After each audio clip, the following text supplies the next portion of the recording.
how'd you even end up in the WWF at the time? Because it seemed like you came out of nowhere and dominated instantly. I did. I was working little house shows, and one of the shows I was going against the Freebirds with Michael Hayes, um, Big Gordy, and forgot the other guy's name. The But anyway, Freebirds. yeah, when we got done wrestling, Michael Hayes told me, "I'm gonna get you in WWF, man." I was like, "Yeah, I hear it all the time. Nothing's happened yet." So I kind of just blew it off. Yeah. And then he did what he said, man. I got a phone call one day from Vince McMahon, and I thought somebody was clowning me. So I'm real short with him on the phone. I'm like, "Yeah, okay, yeah." And he starts laughing. He said, "I'll have you a ticket there tomorrow." I was like, "Okay." And hung the phone up, didn't say goodbye. And I'll be darned if the next day when UPS knocked on my door with a first class ticket to Stamford, Connecticut. Wow.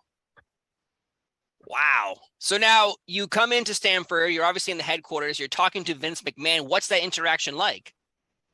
It was cool, man. I mean, he seemed to be a good dude. Very much in control. He seems to be a good guy, but he had that control, full control.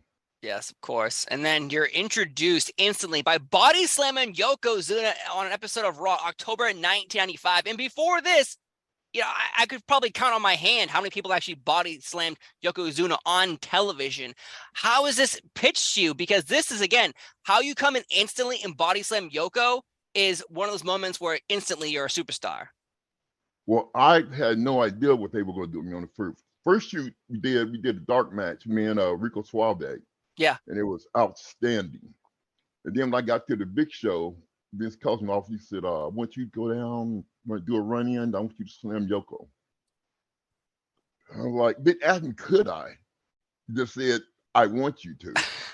And so I went to Yoko and told Yoko that, Vince wanted me to slam you at the end. And Yoko and them were very jealous of me at that time. Like you said, I came from nowhere and ended up, on top of the card. And so Yoko says, "Well, hope you can get me up because I'm not going to jump for you." And I was like, "Damn, it's like that, huh?" So when I got to the ring, I was so fired up, man. It took everything I had to get him up and over, but I did it. Wow. So he was trying to push down all his weight on you, but you obviously your strength at the time was just Right. couldn't match it. Right. Wow. I was just determined to get him up no matter what. So Yoko alone, was there hesitation from a lot of wrestlers giving you, I guess, assistance or help in the ring? Because again, like you just said, we kind of said it, like you come in, boom, superstar. There's got to be jealousy. Brother, you talking about jealousy. Until the day I left, there was jealousy. Wow. The only person that helped me out was Razor Ramon. Razor Ramon would sit by the curtain and watch my match. And then when I got done, he would call me to the side and say, "Hey, do more of this, do less of this. Do that, don't do that." And Razor Ramon was the only one that stepped up to help me. All the rest of them, jealous as I don't know what. Wow.